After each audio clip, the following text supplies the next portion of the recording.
Will the family of Stacey Peterson get justice after her former husband is found guilty of murder?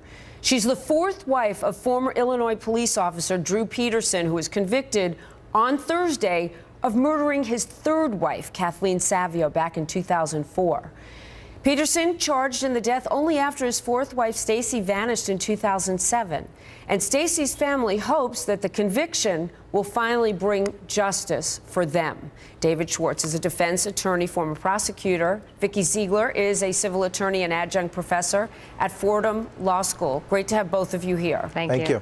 I'll be honest with you, this case, I covered this case. I've met Drew a number of times. He's a bit of a creepy character. But one juror is having trouble, at least in speaking out today, that the case was purely circumstantial, based on statements that wife number 4 made to her pastor and things wife number 3, who died in a dry bathtub, initially ruled an accident, had written down and told family members about her fears. Do you think, Vikki, that that was enough for a conviction? What could happen from here? I mean, I think in the totality of the circumstances, generally, this is not the kind of conviction that we normally see. So I think from here, obviously, Drew Peterson's position is gathering his counsel, and they're going to probably try to file an appeal based on the fact that this hearsay evidence did come in, and that's largely what, in fact, convicted Drew Peterson, not the fact that, that there was really no direct evidence versus the circumstantial and the hearsay testimony. So I think that's going to be their biggest argument. Whether that wins, again, because we've heard Illinois, the appellate division has already spoken on this issue, that's for another day. They even have a new law, David, in Illinois called Drew's Law, where you can speak from the grave, which is literally what happened here.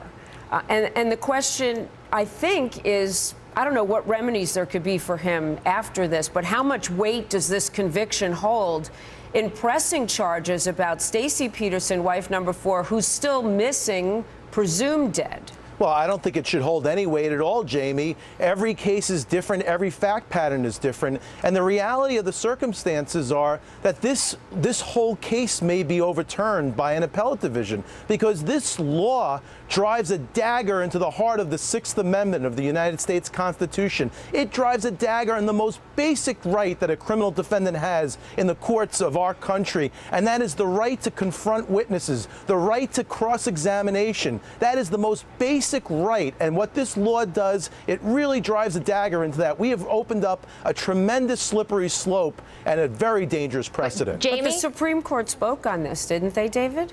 Well, yeah, the Supreme Court spoke on it. There is some dissent in there, but they didn't speak on this exact issue. And I think it's going to go back to the Supreme Court.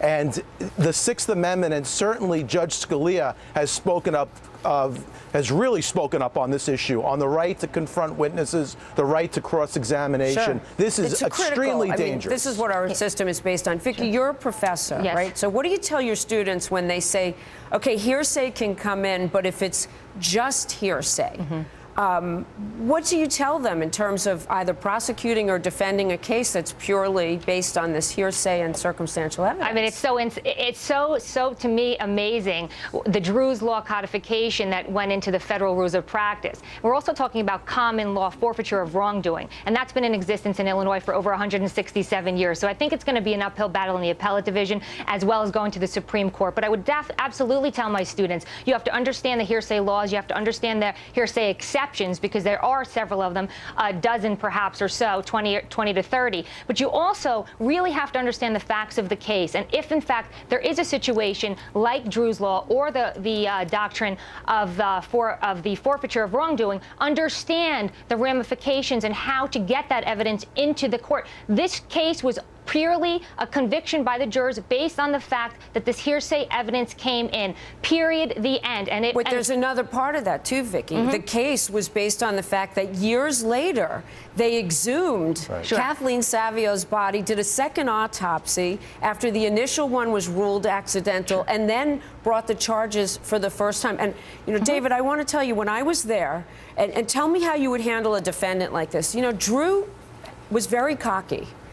He held a dating contest when he was already charged with a radio station to see who wanted to date him. I was inside his house, and he told me he's a good kisser. That's how he gets all of these women. He let me tour her closet. I looked under the bed. I was alone in the house with him. Nobody would be pleased with that. But he said and did a lot of things that led toward guilt. And the jurors suggested that a lot of that might have played a role in wanting to convict him. Absolutely played a role, Jamie. He's a hateful human being, and the jurors picked up on that. And absolutely, as a defense attorney, you have to try to control your client as much as possible. I've had a tremendous amount of cocky defendants in the past, and you have to find a way to straighten them out. I don't fault the defense here because it seems like Drew Peterson, you couldn't do anything to straighten out his conduct. And Vikki, what does it say about the case about Stacey Peterson? No evidence, no body.